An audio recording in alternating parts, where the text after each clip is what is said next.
Hey, welcome back, guys, to Leroy's Leisures, and I'm Sean, Blue Ridge Silverhound, as I'm called around these parts. You guys know my channel, and if you don't, go ahead and check it out. But we are on a quest to find an absolute beauty of a card, one in which that I personally enjoy, and that's the 1989 Upper Deck Ken Griffey Jr. rookie card.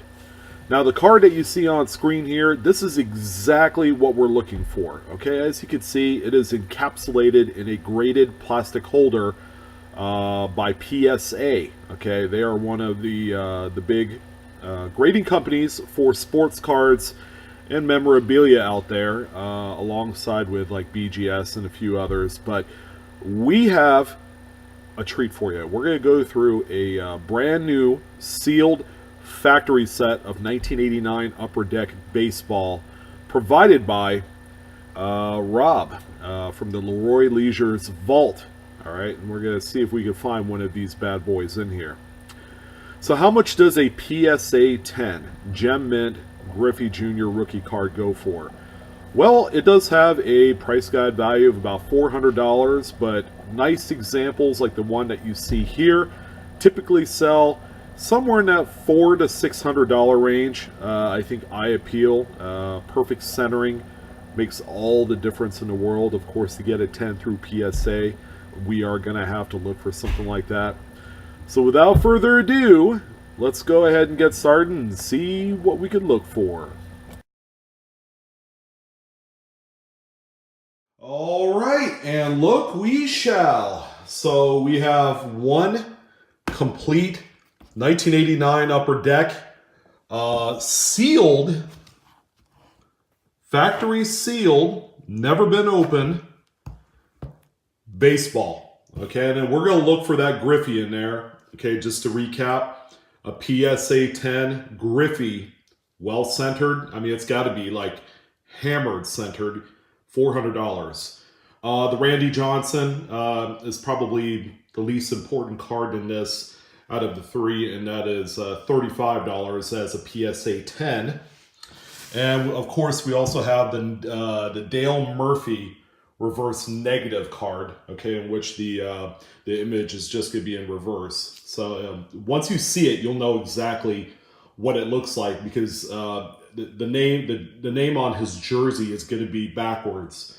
You know, pretty neat stuff. We're going to see if we can make some money on this one here. Of course, that card has to be absolutely spot on perfect.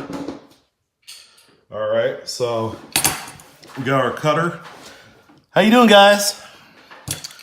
All right, thank you for joining in. But this is part of the Leroy's Leisures Vault.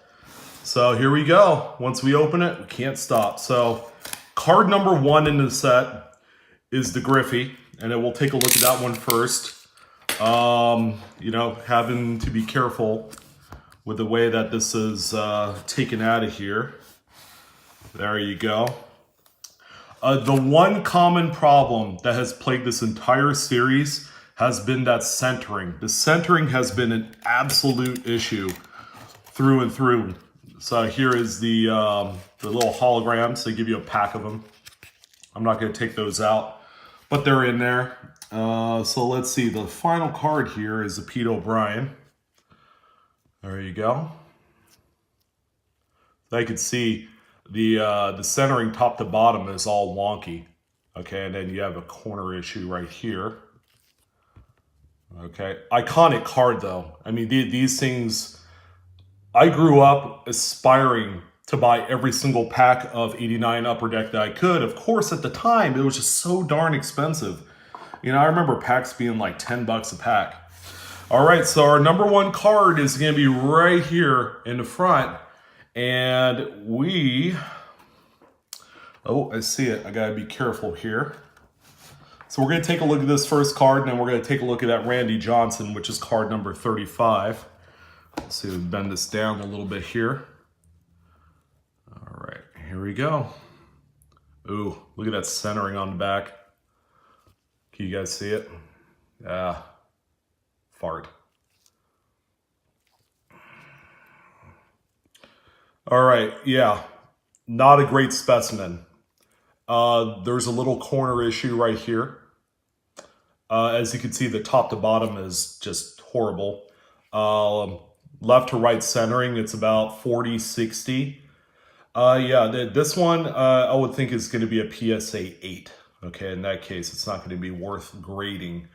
But this is it. This is the iconic 1989 Upper Deck Ken Griffey Jr. Well, what can you say? It's only one set. I didn't have a whole box. I might buy a whole box just so we can break it on camera. But yeah, that's your one specimen included in the 89 Upper Deck set. So I'm gonna go ahead. Let me go ahead and get a sleeve for that there and a top loader. Should have had it prepared at the beginning. All right, and then we'll go ahead and take a look at the Randy Johnson rookie card, Mr. Big Unit.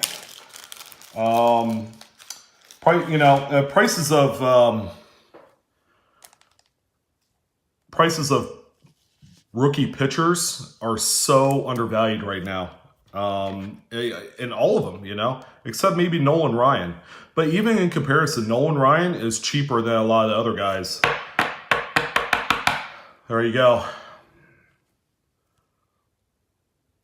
Awesome card. It's just the grade is going to fall way short. Now that I look at it, yeah, this corner is really jacked up. So maybe a PSA 7. It's like at that point, it's not even worth the hassle. So let's go ahead and take a look at card number 35. All the cards appear to be off center, so I don't have very high expectations of the Randy Johnson, Jeff Calhoun, Tommy Hinzo, Ricky Jordan. Ricky Jordan. It's card 35, right? Nope, card 25. Sorry about that. There it is. Yeah, the centering on the reverse, not fantastic, but it looks better than the Griffey. Yeah, top to bottom centering. Again, kind of a symbolism to the time when these were produced. That they are extremely tough, boy, to find perfectly centered. Top to bottom, pretty bad. Left to right centering, I think this is better than a Griffey, probably 45-55. This would be a PSA 8. Corner here is a little bit soft. The back of the card is way off center. Yeah. This is what, ladies and gentlemen, you would call like a $2 card at the card shop. But I'll go ahead and put that in the sleeve. Yeah, the one thing that's really tough about the buying the factory sets is you're kind of stuck with the overall quality of the cards because they all come from the same sheet. So if one's off center, like take a look at this Carlos Quintana here. Top to bottom, it's bad. See how close that hologram is to the bottom margin? So that plays a huge role in the overall quality of the complete set. So if one card's off kilter, the whole thing will be in pretty bad shape. So let's go ahead and take a look at the Dale Murphy. Usually out of the factory sets, we're not going to find the reverse negative. Those generally come out of packs. It's card, I believe, 347. So we're going to go ahead and move along here. And let's see if we can find this bad boy. There's Canseco. Although this one looks pretty centered on the back. Right there. That one's in good shape. Why couldn't my Griffey be like that? This one would be a PSA 9. The left to right centering is off. It's like a 45-55 or 55 here, 45 on this side. So this will, right off the bat, not even worth sending out a submission for these couple cards I have here. But I will say, let's see. take out a little soiree. Let's see, 347, I believe. Nope. BJ Shuroff, Jack Clark, Dave Winfield, Frank White. Maybe it's 357. Let me see.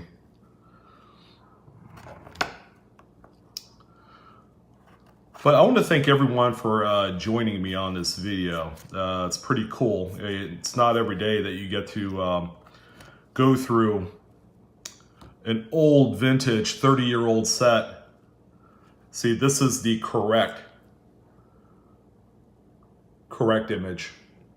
The reverse, his bat will be on his left shoulder from his point of view, or our right. And Braves will be backwards. The tomahawk head will be on the left side of the image. So that's a reverse negative, but this one is a corrected regular image right here. So, well, anyways, it was a lot of fun just to go through, you know, quick little blast from the past. Pretty neat set. I mean, it's opened. The set opened is probably worth about maybe 40 or 50 bucks.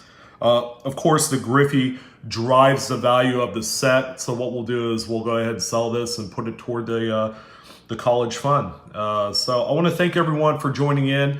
I'm your host, Blue Ridge Silverhound. You guys know me as Sean for Leroy's Leisures. So you guys have a wonderful day, and yeah, keep hunting and keep sporting.